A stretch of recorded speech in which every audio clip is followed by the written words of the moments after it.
जब संपूर्ण वैभव होते हुए भी प्रभु श्री राम का मन व्याकुल था, तब गुरु वशिष्ठ के ज्ञान ने उन्हें विषाद से बाहर निकाला। सुनिए बकुल जी की वाणी में। जय श्री राम। स्वागत है सबका। और कल हमने देखा कि गुरु वशिष्ठ जी प्रभु राम को दिखाते हैं कि स्वकर्म धर्म क्या है और भाग्य जैसा कुछ नहीं है। इस परम ज्ञान के इस मणिके को आगे हम ले जाते हैं। अगला मणिका क्या है? तो आज 24 जनवरी है और आज का श्लोक क्या है? अशुभेषु समाविष्टम शुभेवि अववावतरयेत् प्रयत्नाच चिंतम इत्य एष सर्वशास्त्रार्थ संग्रह। अर्थ है, उसे अपने मलिन मन को बार बार प्रयत्न पूर्वक शुभ कर्मों में लगाना चाहिए। सभी धर्म ग्रंथों का यही सार है। हमारे वेद, उपनिषद और फिर पुराण और बाकी के सभी ग्रंथ, जो भी धर्म है उनके ग्रंथ, एक ही सार है और वो है मलिनता से बाहर आके स्व कर्म में रत होना है। आगे देखते हैं। वशिष्ठ ने कहा स्व कर्म के 3 आधार है। कल क्या बताया था? स्व कर्म के प्रकार और उनके फल। अंतःस्फुरणा, दूसरा उसके ऊपर हमें निश्चय लेना है कि ये करना है, उसके बाद उसके ऊपर प्रयत्नशील कार्य करना है, एक्शन में आना है। आज स्वकर्म के इन 3 आधार बताया है जो बहुत ही सुंदर है। 1 धर्म ग्रंथों का ज्ञान, 2 गुरु की शिक्षा और तीसरा अपना प्रयास।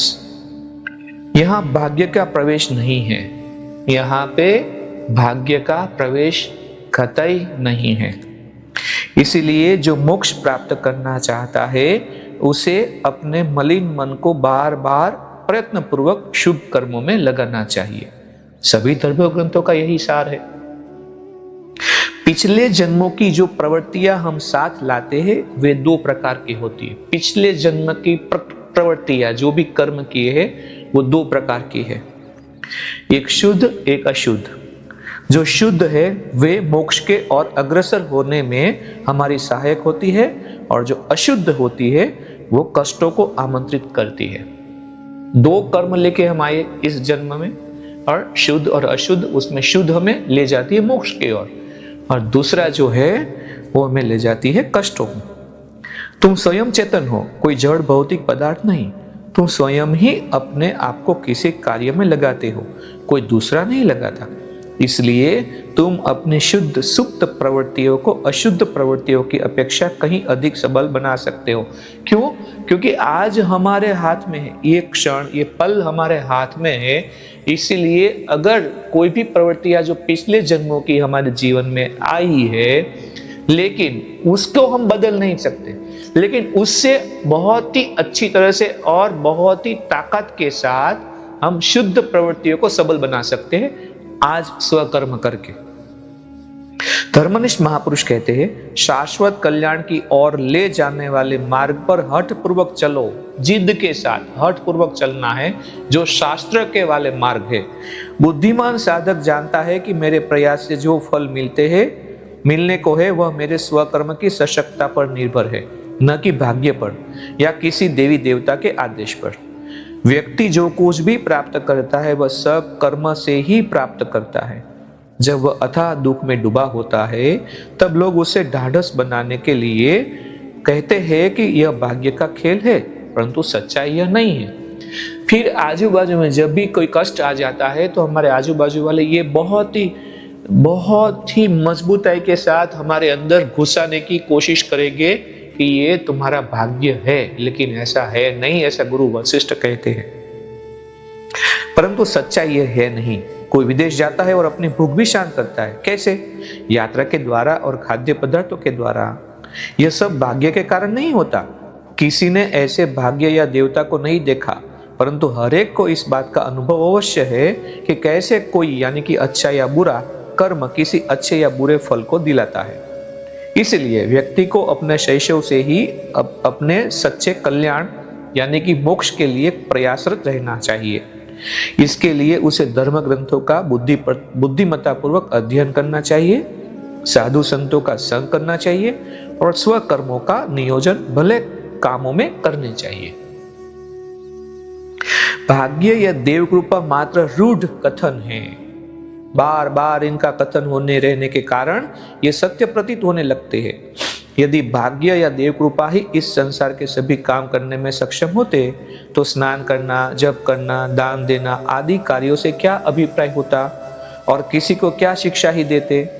फिर जरूरत ही नहीं है। अगर भाग्य के हिसाब से सब कुछ होना था तो फिर हमें क्यों ये सब जो भी कर्म करते हैं, स्नान भी करते हैं या पढ़ाई करते हैं, वो भी जरूरत नहीं।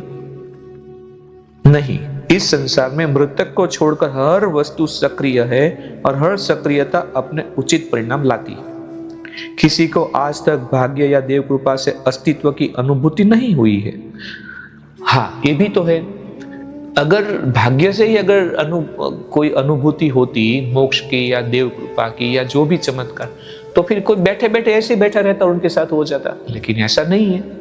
बड़े बड़े ऋषि मुनियों ने भी बहुत ही कठिन तपस्या की है, तब फिर उनको जो भी प्राप्त होना था वो हुआ है।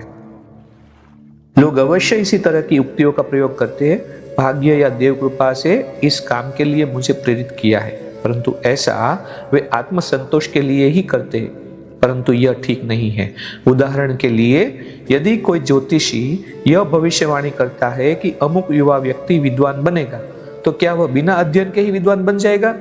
नहीं। तो हम देव कृपा पर क्यों विश्वास करते हैं? ये देखो, इतने क्रांतिकारी शब्द और इतनी क्रांतिकारी बात गुरु वशिष्ठ ही बोल सकते हैं, और वो भी हमारे सबके देवता प्रभु श्री राम को बता रहे हैं। हे राम, संत विश्वामित्र जी अपने स्वकर्म के बल पर ब्रह्मर्षि बने हैं, क्योंकि विश्वामित्र जी तो क्षत्रिय थे, फिर वो ब्रह्मर्षि बने तो उन्होंने भी बहुत ही कठिन तपस्या की है, और सबने आत्मज्ञान की प्राप्ति मात्र अपने स्वकर्मों के द्वारा ही की है। इसलिए भाग्यवाद का त्याग करो और स्वकर्मों पर ध्यान दो।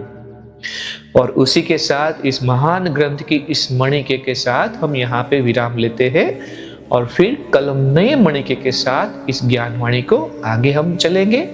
तब तक के लिए जय श्री राम।